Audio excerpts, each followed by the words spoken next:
This summer, whatever you're watching, baseball, golf, soccer, racing, DraftKings has you covered for every single moment of it. The DraftKings Sports app is now available in all 50 states, bringing the game straight to your fingertips wherever you are. From Florida to Texas to California, you're in on the excitement at the speed of sports. Follow every buzzer beater, every walk-off, every photo finish. Sweat the moments that matter in real time with a seamless experience built for the biggest season of the year. No matter where you're watching, you're always connected and in the game with one app. New DraftKings customers, sign up with code SCOUT. Spend $5 to get 115 rewards within 14 days. Includes all markets. That's code SCOUT in partnership with DraftKings. The crown is yours. Event trading offered by DraftKings Predictions, a CFTC registered introducing broker. Trading involves risk of loss. Market availability varies. Eligibility restrictions apply. $50 every 7 days via click-to-claim issued in non-withdrawable predictions dollars that expire in 1 year. Ends August 23rd. Terms at dkng.co/predictions promo.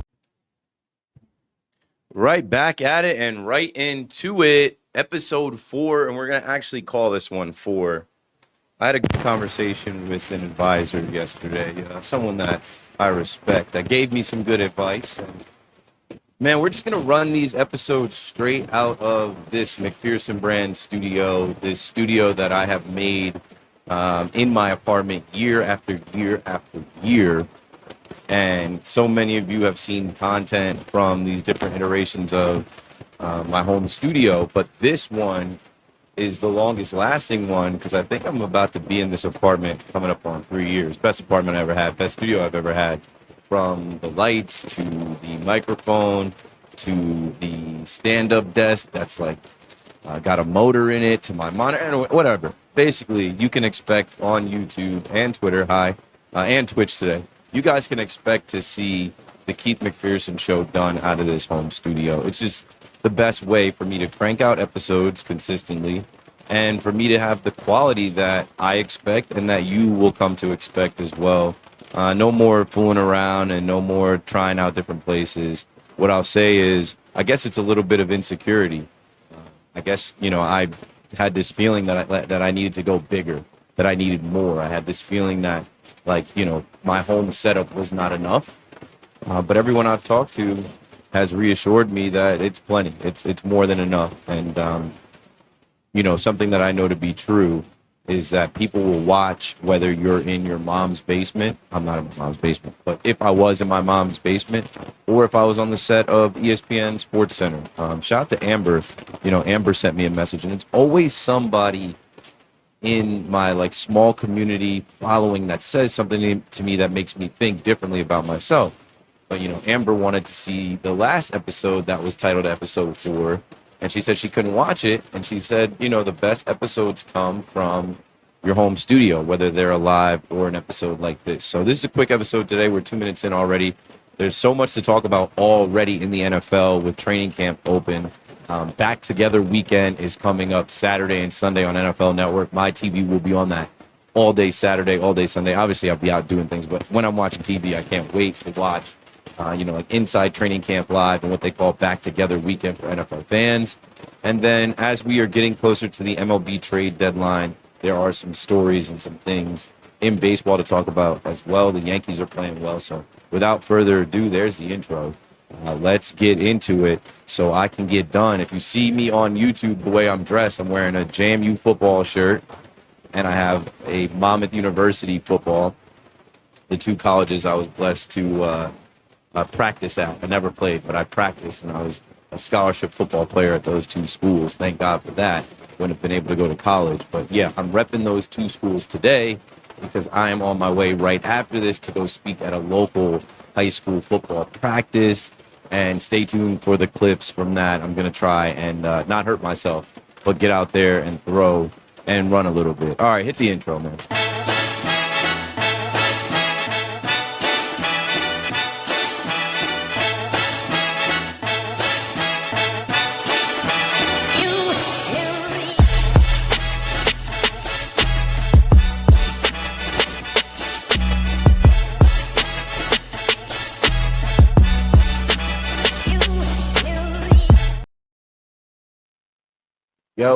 Yo, let's go. The Keith McPherson Show. I'm still working on what that catchphrase is going to be. right? I think for a couple days I said, have no fear, I'm right here, the Keith McPherson show. Then I just hit you with the yo, let's go, Keith McPherson show. It'll be more clever than that.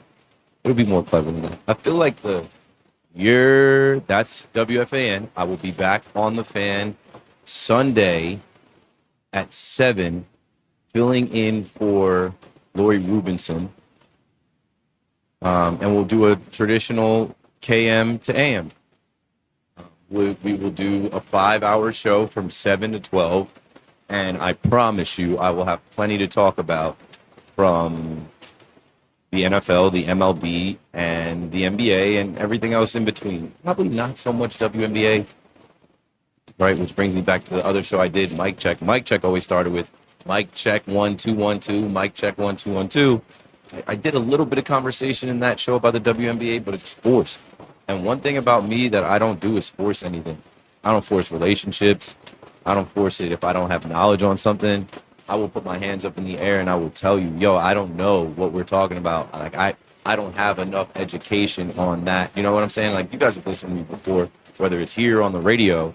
Like, I am not going to come in here and pretend to be some type of guy that I'm not. It just doesn't work. So, yeah, back on the Fan on Sunday. Let's get into this show now. And we might as well start with the NFL talk, man. We might as well start with the NFL training camps being back open.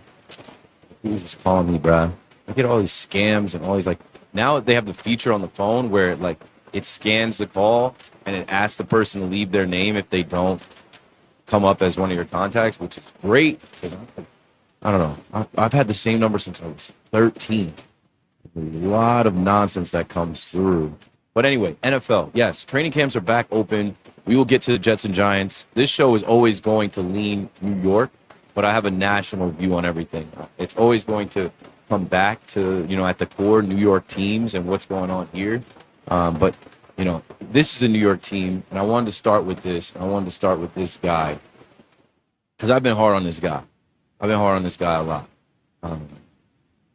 But this was a very touching moment from out there in West New York. Western New York. West New York is in New Jersey. Western New York. Buffalo with Josh Allen of the Buffalo Bills. He ended the season in tears, and he's getting emotional again. He's choked up again to start this NFL season with a lot of new things going on for the Buffalo Bills. New unis, new stadium, new head coach. Let's listen to what got Josh Allen almost to come to tears again. Seeing him cry at the end of letting down Bills Nation and the Bills Mafia, losing to the Denver Broncos in the fashion that they did, to kicking off this season right now. So let's cue this video up. Is it good there? It's good there? Yeah, boom, boom, boom, boom. All right, run it. He's been choked up. We're clapping him on. Trying to get him to go. I look at some parents differently, right? Because I can picture myself in that situation now where I never could. So I just want to say you guys are inspiring to me as well, and everybody here. And that's what the Patricia Allen Fund was made for. It was not just to help support these kids, but to support these families that are going through such hard times. And that story in this year has just been so different, and I can't really put it into words what it means. But I know that feeling of holding your son or daughter and wanting to take away every pain that they may feel. So, thank you guys. Yo, I'll say this about Josh Allen. I mean, congrats to him and Haley Steinfeld, his wife, and now the mother of his child. I think he just had his first kid, his daughter, this year. He's a big softy, and I mean that in a good way. He's a big softy as far as, this guy will run through middle linebackers, safeties. But, he's got a soft spot to him, which it's admirable. And, I mean, I can relate to the kid stuff and what he said about parents now that he has become a parent. He's such a pure dude.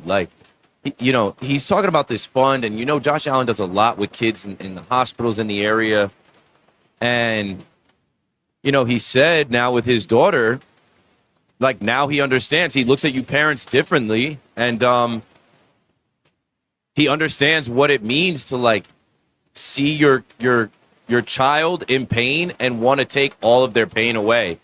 And he already had the compassion for these kids that are suffering in the hospital and already went out there to support them. But now even more that, he's a father himself. Shout out to Josh Allen. I'm hard on that guy. I know I was very critical of him at the end of the season, but he's made all the right stuff. This is a good dude. And I won't say I'm rooting for the Buffalo Bills, but I do root for his success. They have come so close time and time and time again. Is this going to be the year for them? Is this going to be the year that Josh Allen gets it done with the Buffalo Bills? A lot has changed, which leads me to say, no, they're not going to change all that stuff and just win the Super Bowl. Here's Josh Allen on the new the new City uniforms, which they call Nickel City. And here's what he had to say about it. And stop hating on the jerseys, guys. I don't know if you guys are hating. I don't know. I don't see anything, but they're great. I honestly like. Speaking of new, right? It's a new look. It is. I understand that, but we gotta be new, and I think these jerseys kind of are symbolic of that. And I'm excited to wear them. We had a lot of people that put in a lot of hard work for these jerseys, and it symbolizes a lot of newness, and that I am excited about. Do you like it better than last year's all white, which I thought was good? We didn't win in the all. Okay. At the end, the reporter asked, did you like them better than last year's all-white jerseys, right? The white helmets, the white jerseys, the white pants. He said, we didn't win in the all-white. We got to be new. They're embracing change. They're changing with the change. There's a lot of changes around there. Let's go Buffalo. Let's see what they do. One thing that they did do that I like from this new head coach, and Joe Brady, if you've ever heard me talk about Joe Brady, I like Joe Brady. Joe Brady was the passing coordinator at LSU when they had Joe Burrow, and they had Jamar Chase, and they had Justin Jefferson. He also went to Carolina, and he cooked up there, and he's been there now these last couple years with Josh Allen, and now he's ending up, as the head coach of the Buffalo Bills, and I love something that he did. There's this fable out there about C.J. Gardner-Johnson, and that when he joins a team, like, they end up getting to the Super Bowl or something like that. Like, I don't know. They tried to trace some type of connection with this guy. I think he's a little bit of a knucklehead. I think he's a guy that needs to get his act together. And Joe Brady had no problem checking him. And I said, okay, good. Let's go, coach. Let's go head ball, coach. So here is C.J. Gardner-Johnson going live in the locker room. I would say just be mindful, I would have done anyway. I would say just be mindful, probably not locker room, changing room, you know what I mean? I'm with you. I love it.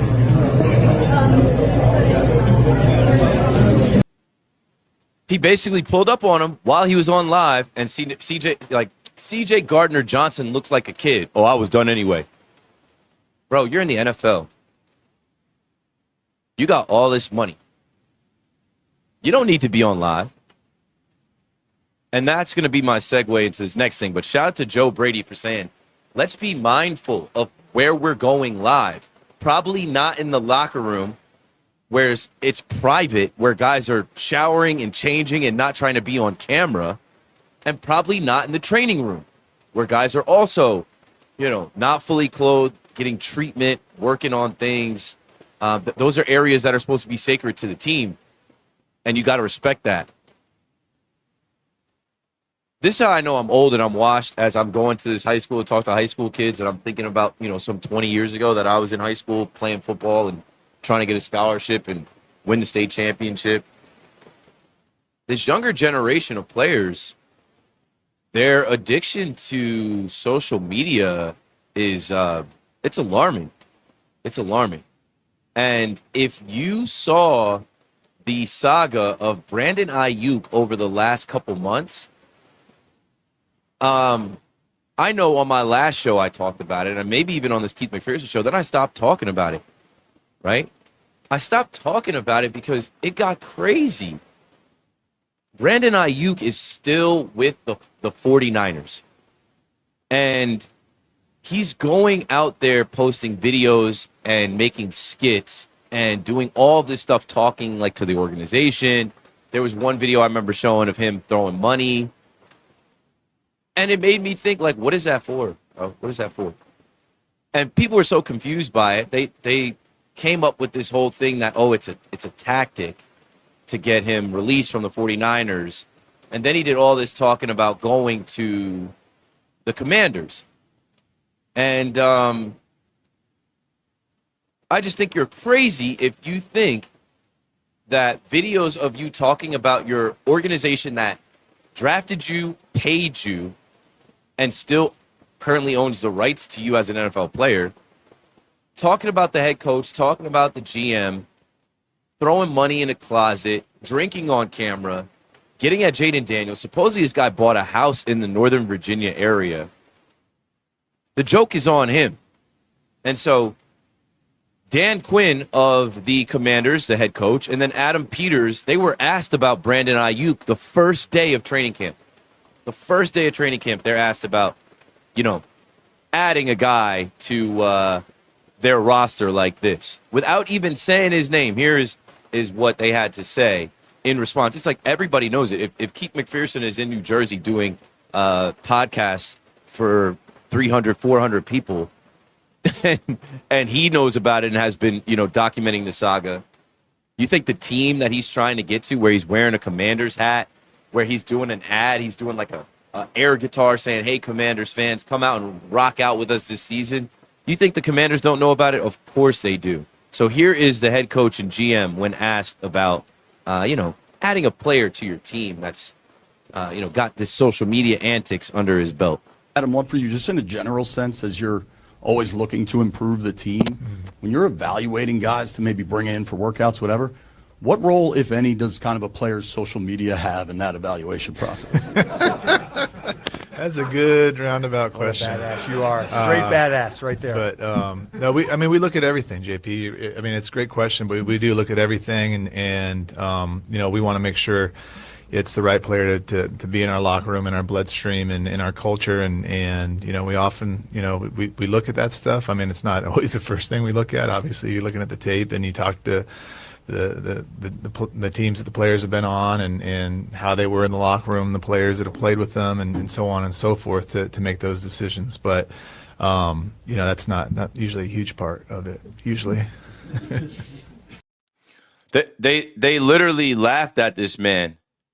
And shout out to my guy Kevin. He said audio's got a lot of static. My audio or the audio that I was playing?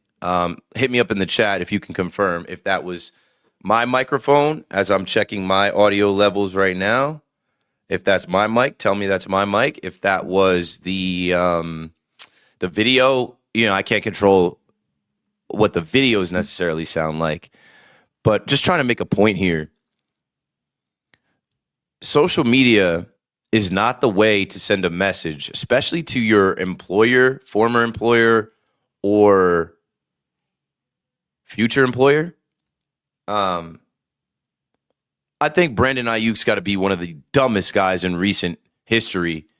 Not off the field, but just with what he did in this situation. If he wanted to quietly go and reunite with Jaden Daniels and make his way to the Commanders, it probably would have got done. It probably would have got worked out somehow.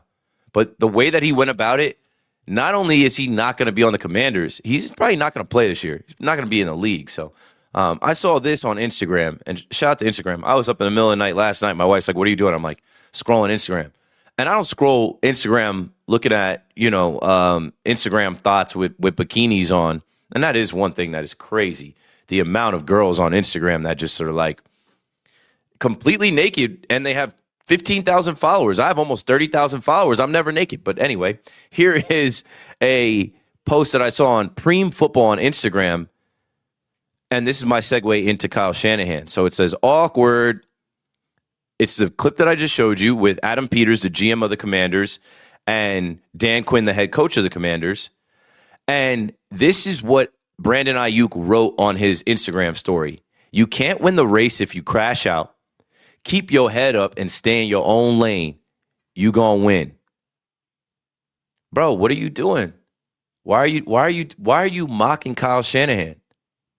Now, has everybody heard about what has happened with Kyle Shanahan by now? They hid it for 2 weeks. They hid it for 2 weeks, but Niners head coach Kyle Shanahan takes blame for the car crash that left him with a concussion. They said he almost lost an eye. So this is the important part here, and I'll get into how this was covered after. He said he was going 20 miles an hour, okay? Like, that's in a residential neighborhood. He was not on his phone, okay? He said he dropped his phone, and it was stuck in a seat. It was on my lap. It slid off. I went down to look for it, took my eyes off the road for 2 seconds, and as I was coming up, the airbags hit in my face. Okay, now I will say this. I believe him, one. I don't think he was intoxicated. I don't think he was under the influence, two. But what? Okay. Suppose he hit like this 21-year-old girl and they tried to blame it on her. The way I'm seeing it, he's driving, she's driving, and they're in different lanes, right? They're going against each other. They're crossing paths. And since he looked down, and who knows what she was doing, she might not have been able to swerve, bend that corner. Whoa. Kyle Shanahan hits into her car. I'm going to assume Kyle Shanahan has a brand new car. These brand new cars have incredible safety features. I have a new car. My car locks up on me when I'm trying to parallel park in the city. If I'm trying to parallel park outside of WFAN and cars are coming by, I will, if it even feels the car coming by you, the emergency brake hits. It's like, I'm not getting into a crash. Like, these are safety things. So his airbag triggered, or he said his airbags hit him in his face. I'm guessing it was triggered because of the proximity of the car or whatever. But the Palo Alto police, they had a different version of the crash, and they didn't report it. And to me, it's like, why are they covering this up? Were they trying to cover it up in case he was intoxicated? Are they all Niners fans? So they said there was a clerical error in the preparation of the report that was transmitted to the state database. We're in the process of correcting that error. If it is the officer's discretion at the scene of the collision as to whether this is an issue for a citation for either party, it's not uncommon for officers to elect to not issue a citation. Like, okay, but it's Kyle Shanahan. He's a 49ers head coach. Chris Sims came under fire this week because he's friends with him, and he didn't say anything about it. I felt like Chris Sims probably felt like it wasn't his place. Also, Chris Sims is a former player. He's not a reporter. He's not a journalist. He's not running to Pro Football Talk to be the first with that story about his friend. But it is sketchy. I saw my friend Rob Parker talk about how back in the day, Mickey Mantle used to drive around New York drunk, and the police used to get him out of the car and drive his car home, or get in the car, put him in the passenger seat and drive him home and make sure he was good, covering up for Mickey Mantle so he wouldn't get in trouble. All I'll say, not good. All I'll say is the positive is that he didn't die. No one got hurt. I mean, he got hurt. But it's sketchy because it's like, why did they feel the need to cover this up? Why did they need to wait 2 weeks? What was going on? Is there more to this story than we know? I spoke on this last episode as well. I spoke on Tony Romo as well. Tony Romo is filthy rich off of football and broadcasting.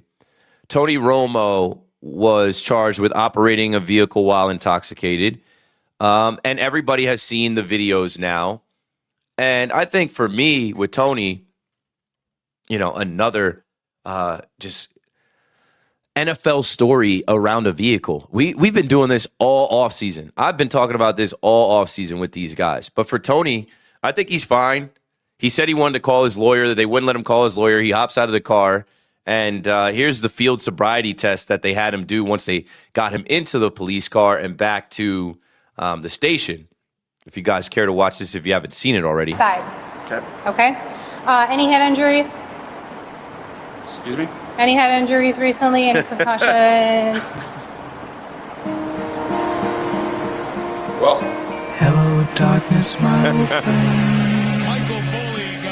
I've come to talk with you again. because it moves softly. I don't mean to laugh, and I'm going to cut that.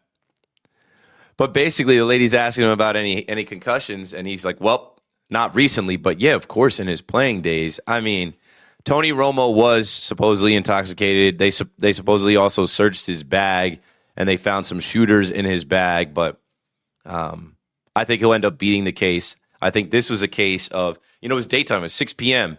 The lady cop, he got stopped by a lady cop, and,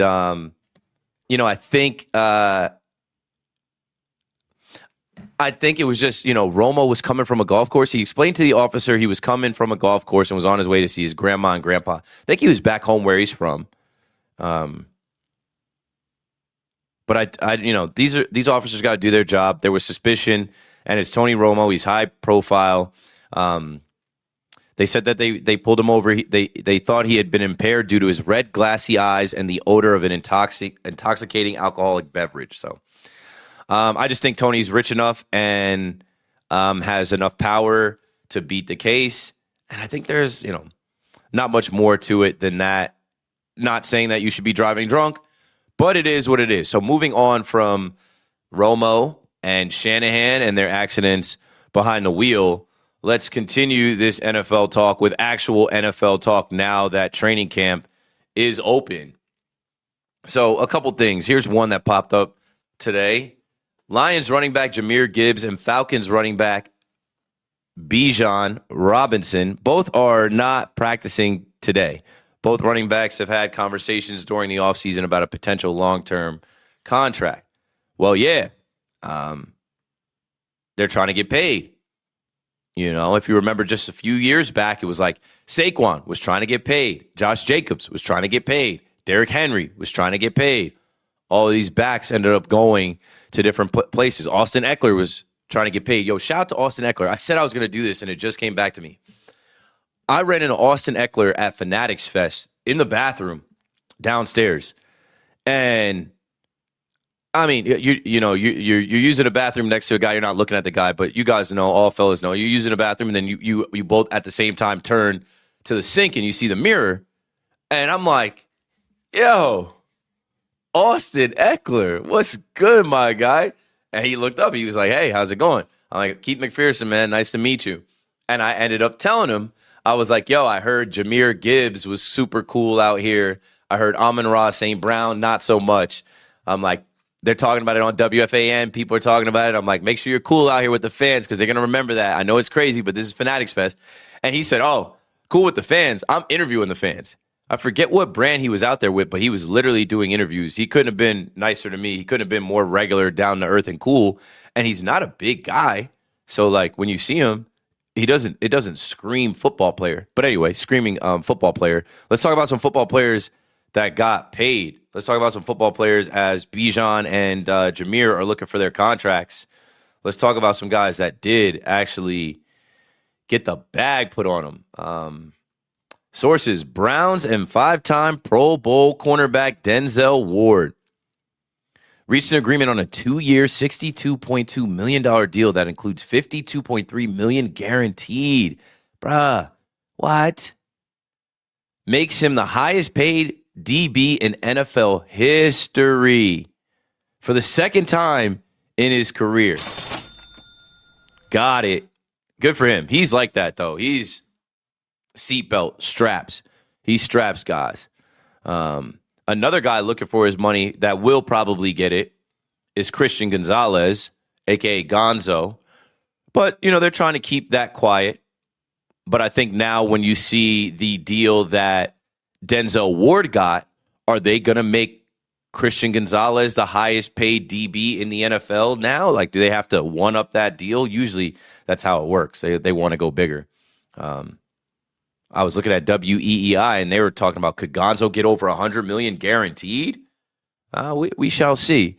Speaking of cha-ching, the money as well, Hawk Tua boy, he got paid. I can't stand this guy. I don't like the cut of his jib. Breaking news. Eagles are signing 2-time Pro Bowl selection Jalen Carter to a 4-year deal, $152 million extension worth up to $160 million, including $106 million guaranteed. That makes him the highest paid defensive tackle in NFL history. His agents, Drew Rosenhaus and Jason Rosenhaus. Bro, how long has Drew Rosenhaus been getting money off these NFL players? Is Jason his son? Amazing nepotism, if so. Congrats to those guys getting paid. Congrats to those guys getting their money.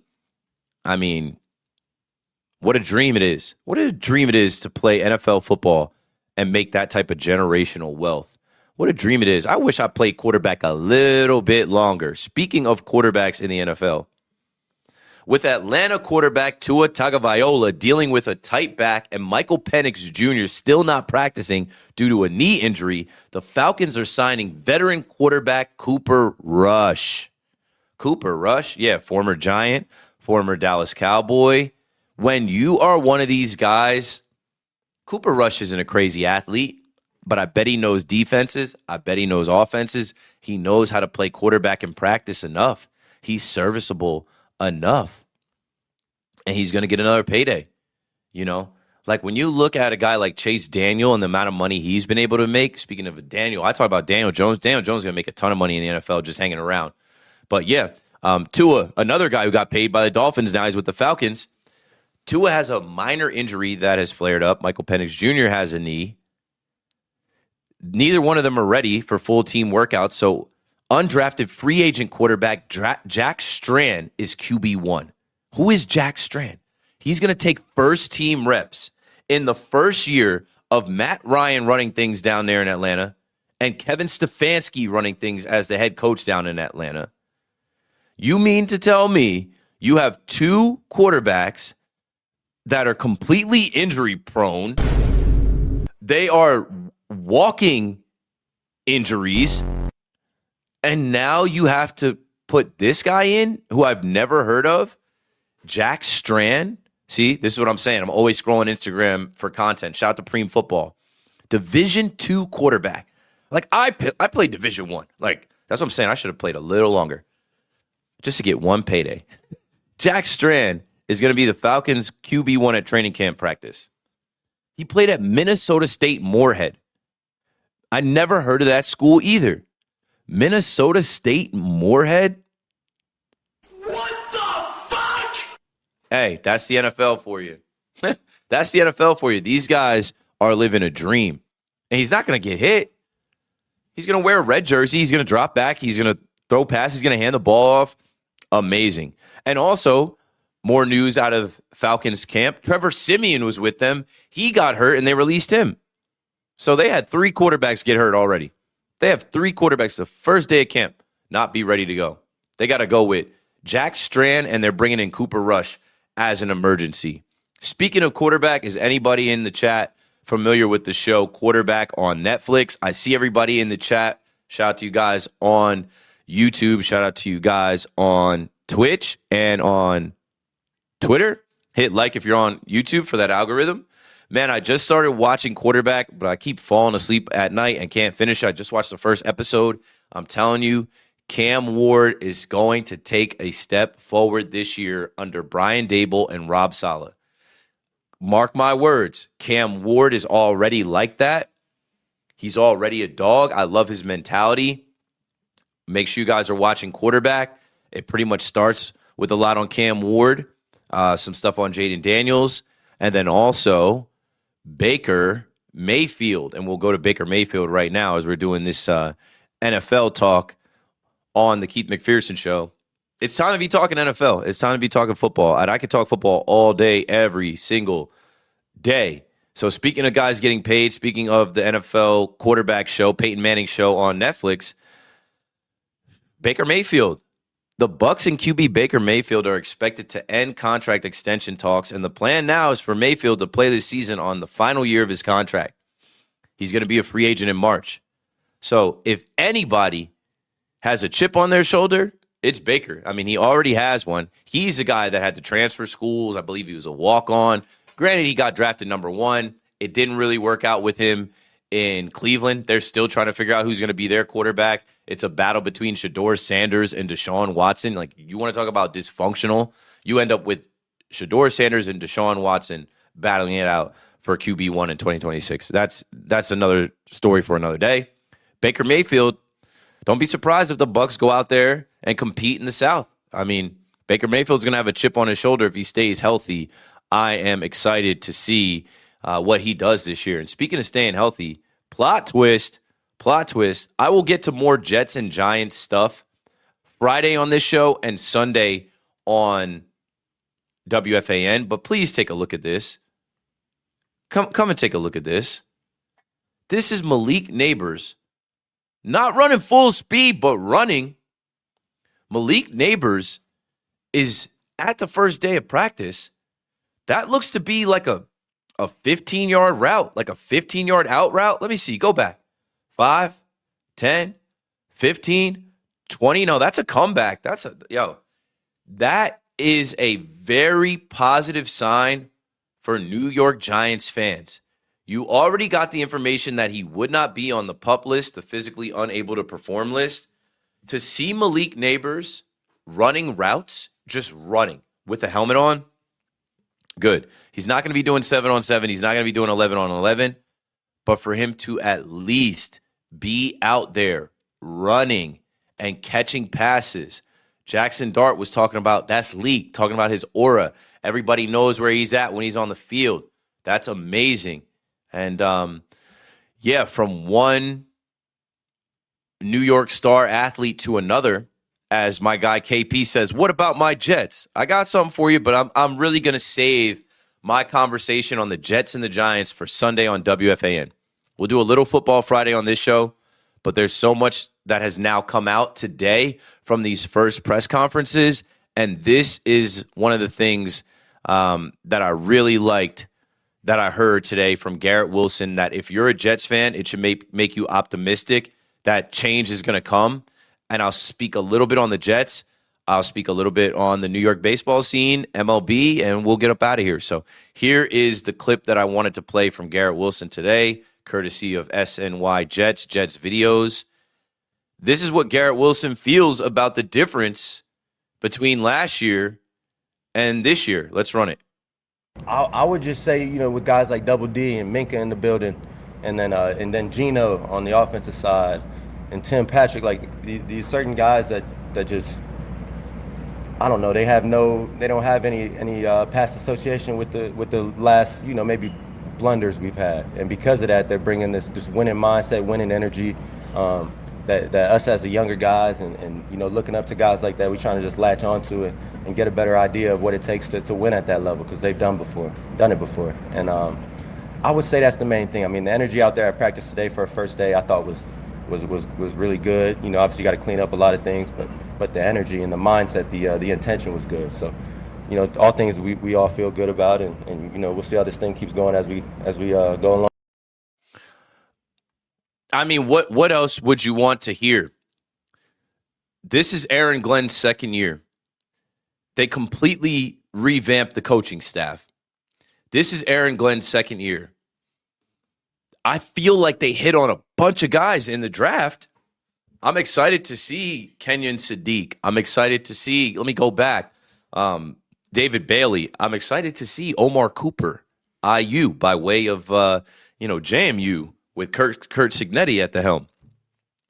Even Pons, and I saw Pons got hurt, but whatever. Guys are going to they're going to have these early camp injuries like calf strains. A calf strain for Pons is not a calf strain for Juan Soto or, dare I say, Giancarlo Stanton. But if you're a Jets fan, I think the most positive thing, and I wrote a note, and you'll probably hear me say this on the radio Sunday.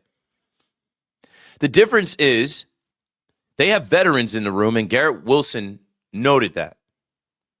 And not veterans like Aaron Rodgers, Devontae Adams, Dalvin Cook, Randall Cobb. Veterans like Minka Fitzpatrick. When he said Double D, he was talking about Demario Davis, linebacker from the Saints.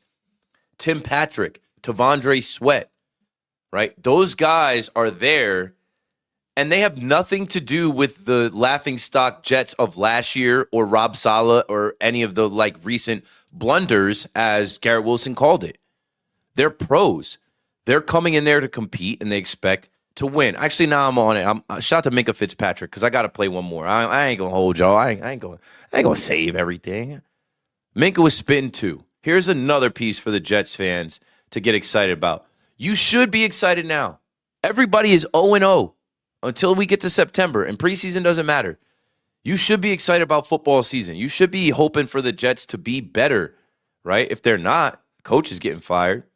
Shout out to Darren Muji. I think he's done a good job here, right? And I even mentioned Geno Smith when I was mentioning the veterans that are here. But Minka Fitzpatrick from St. Peter's Prep. This kid is from New Jersey. A kid from New Jersey that went to Bama. First-round pick. You know who he is. Here is what Minka Fitzpatrick had to say.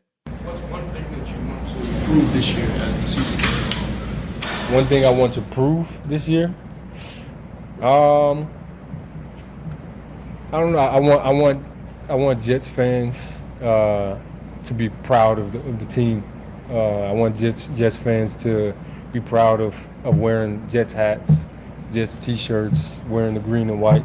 You know what I'm saying? I grew up in Jersey, and I know how a lot of Jets fans feel. They love the team. Oh, no. I ended that by accident. So let me go back. Sorry, I hit my own homepage, not realizing that was going to stop the share feature. But it's important for you to hear what he had to say. 1 second here. Technical difficulties. Boom, boom. Jets fans to be proud of wearing Jets hats, Jets T-shirts, wearing the green and white. You know what I'm saying? I grew up in Jersey, and I know how a lot of Jets fans feel. They love the team, but we haven't had a lot of success in the last few years. So I want to go out there and show that we're a team that's going to play with high energy, high effort. We're going to go out there and have as much success as we can, and we're going to be a team that people will be proud to represent. Good. Sounds good to me, Minka. Sounds good. The Jets are not going to be LOL Jets, laughing stock. They're not going to be the same old Jets. They have some veteran players that are coming in with the mindset that we're going to compete on Sundays and we're going to win. So good. Last 5 minutes here. Couple words on the MLB trade deadline. Do not let the Yankees winning distract you from the fact that they still need to go all in and stack the deck. I repeat, I think the Yankees have won 11 out of their last 14 or something like that. Do not let that distract you from the fact that they still need to add at the deadline. Now, are they going to add a Tarek Skubal? I doubt it. But I did want to give Tarek Skubal some love for what he did today before I get out of the way. Here's Tarek Skubal pitching in what very well could be his last start at Comerica Park for the Detroit Tigers. Okay. Line drive, center field, base hit. The Orioles are on the board on a Taveras RBI single, and that is going to be all. Tarek Skubal's day is done at Comerica Park.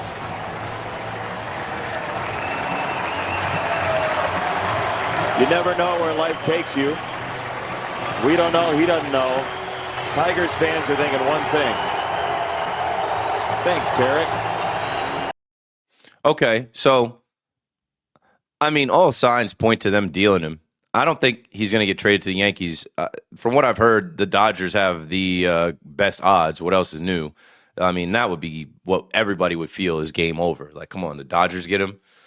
But it is what it is. A lot of teams need starting pitching. And I don't think just the Dodgers are going to go after starting pitching. I was putting together a list. It's Tarek Skubal. On his team, Casey Mize, Robbie Ray, Freddie Peralta, Clay Holmes, Joe Ryan, Kevin Gossman, Foster Griffin. Like, there are a lot of names out there in the trade market. I might have forgotten some of guys that could be traded at this trade deadline if you're looking for starting pitching help. And, of course, this is a year where the Yankees don't really need to do that. I don't think the Yankees are going to give up George Lombard. I would for the right deal, but I think the two players that I would give up a George Lombard for are not going to be available, Tarek Skubal and Mason Miller. The Padres have put out there that if you expect Mason Miller to be available, then no one in your farm system can be untouchable. Sorry, George Lombard is marked as untouchable, so it's not going to happen. But, it is what it is at this trade deadline. Can they get Hunter Goodman? I don't think that they're going to be able to get Hunter Goodman either. I think he's somebody that you got to really impress the Colorado Rockies with your offer for to be able to get him. I don't think the Yankees are going to be able to get Hunter Goodman, but maybe they're able to get Ryan Jeffers. That's good enough for me. Maybe they're also able to get a Luis Arias. I don't care where he plays. I don't care if you put him at second. I don't care if you got to move Jazz. I don't care. We need another bat. We need another bat. I don't think you're going to be able to move Dominguez now. Dominguez has hit. Dominguez is coming along. And don't look now. Like, Volpe almost homered last night. Not saying that he's the answer. If you want to explore C.J. Abrams, do that as well. Do not let the Yankees winning distract you from the fact that they still need to go all in, that they still need to add.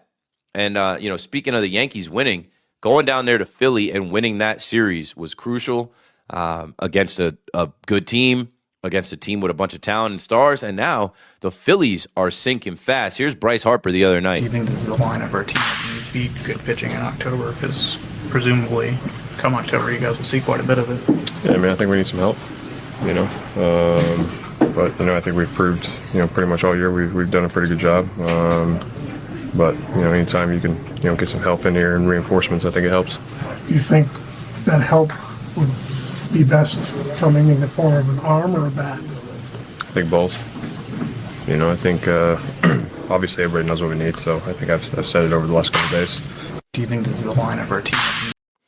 Not great. I saw that, the Philly sports coverage on NBC, one of the guys came out and basically attacked Bryce Harper saying, like, you're not hitting that well over this last stretch of whatever for you to say that. But Bryce Harper's the leader of the team. He's lobbying for them to go out and get more, but they are sinking. The Marlins had lost 12 games in a row, and they just went and lost back-to-back to the Marlins. They lost 1-0 2 nights ago to the Marlins. And then I was looking at the scores, and I was looking at his box score. I'm like, what the hell happened here? If you look at his box score, right, they were up 2, 3, 6. They were up 6 in the 5th. And then the Marlins score 3. And then they end up scoring 8 unanswered. So I don't know what is going on in Philly right now. That's not my problem, none of my business. But, man, they obviously need some help. Last here is a shout-out to Garrett Cole, because I was worried about Garrett Cole. He was getting hit up. The ball was going out of the ballpark. But Cole showed up last night, dominated the Chicago White Sox. I'm starting to feel better about where Garrett Cole is progressing from this Tommy John injury and having, 12 starts under his belt, 11 starts under his belt. My main issue with Cole is not with Cole now. It's with this damn pitch clock. We saw the pitch clock shut off on him, and he got a balk. And then even last night, if you guys saw this, I didn't catch this in real time. Let me see if I can play this. He was tweaking, but he's allowed to. This is Garrett Cole. Stop doing it! This thing for 14 fucking years, and they know what the fuck I'm doing! Hey. This thing for 14 fucking years, and they know what the fuck I'm doing! So, yeah, Cole said, I've been pitching for 14 effing years. I think I know what the F I'm doing after he got that pitch clock violation. So, I don't mind Cole being pissed off and being on one. And that's all I've got here, folks. I got to save some for Friday. I got to save some for WFAN on Sunday. But let's hit the chat, and then we'll wrap this thing up in the next 2 minutes. My guy, Not a Lawyer podcast. What's up, Keith? Let's go. I should have saw it right away. He said, Mike, check, the sound is fuzzy. That could have been anything. That could have been the XLR not being plugged all the way in. I don't know. So bear with us as we figure out those type of things. At work right now, but I'll pull it with my crew for your next stream. Add me on Discord. I don't use Discord, but I appreciate it coming from Twitch. I'm never even on Twitch. KM in the PM. Gotta love it. Shout out to my guy, KZ. Keep up the great work, bro. I know how you feel. RJ Davis. Yeah, it's just like we all we got, we all we need. I don't need a production company. I don't need a studio. You know what it is too, and this gives me another chance to lay out. I got on the radio, I got noticed doing podcasts from home. The first podcast I ever did, I did out of my terrible apartment I used to live in, and it was the first time I even built. I had no idea. I didn't know what I was doing, but it worked. And then I kept doing those type of things, and it worked. But then I felt like at this point in my career, I should be in a studio. No, man. It's not about that. It's about delivering. It's about content. It's about showing up. It's about building the community, and we will do that. Shout out to Robert, 200 Joules, Flow State. I'm seeing these gifts now pop up. I'm not familiar with them, but appreciate it. Ray Condi checking in. What's good, Ray? Good to see you, bro. KP, I know KP always around. Yeah, let's see. There was one in here. Casey, Jets roster has improved quite a bit, but it's hard for me to think they're going to win meaningful games with Geno at QB and Aaron Glenn at head coach. Correct. But right behind them, they have Cade Klubnik as QB2 and Frank Reich as the coach in waiting if they got to fire Aaron Glenn midseason. What do you think we're going to do at the trade deadline, Ray? I think we're going to add a catcher. We're going to add another bat and some kind of bullpen arm. Maybe not a Mason Miller. But can I also give a shout-out to Brian Cashman, again, for building a bullpen? Angel Chavilli, out of nowhere. Brett Hedrick, one of the best in the league, out of nowhere. Bednar kind of pissed me off that they had to use him 2 nights ago, and I knew that was going to throw him off last night because they were supposed to stay away from him last night, but then they go to him, he gives up the 2-run home or whatever. They still win the game 3-2. But Bednar's been solid. I'm fine with him as the closer. I think the Yankees go shopping for 3 things: a catcher, a bat, and another bullpen piece. KP says, I have no confidence in Cash, but let's go Yankees. I do have confidence in Cash. Cashman knows what he's got to do. He might not stack the deck to our liking, but I just gave him credit. Can I give Cashman some credit for Max Schumann? It's another guy, RKO, out of nowhere. Cashman gets the credit for these guys. Cashman gets the credit for these guys being able to play and compete. Even an Ahmed Rosario. He traded for him last year. Ahmed Rosario has been valuable for not a lot of money. I feel like Luis Arias and Steven Kwan are always talked about to come to the Yankees. Will either of them put on the pinstripes? Luis Arias, maybe. Steven Kwan, I don't really think so. All right, last one. I, for real, was wondering where you've been. When I listened to The Fan, you were the guy whose ideas I aligned with the most. Thank you. And I'll end with this. I didn't go anywhere. I'm just not on the radio every night. I have been plotting and planning multiple things, and those things will materialize. This is the Keith McPherson Show, episode 4.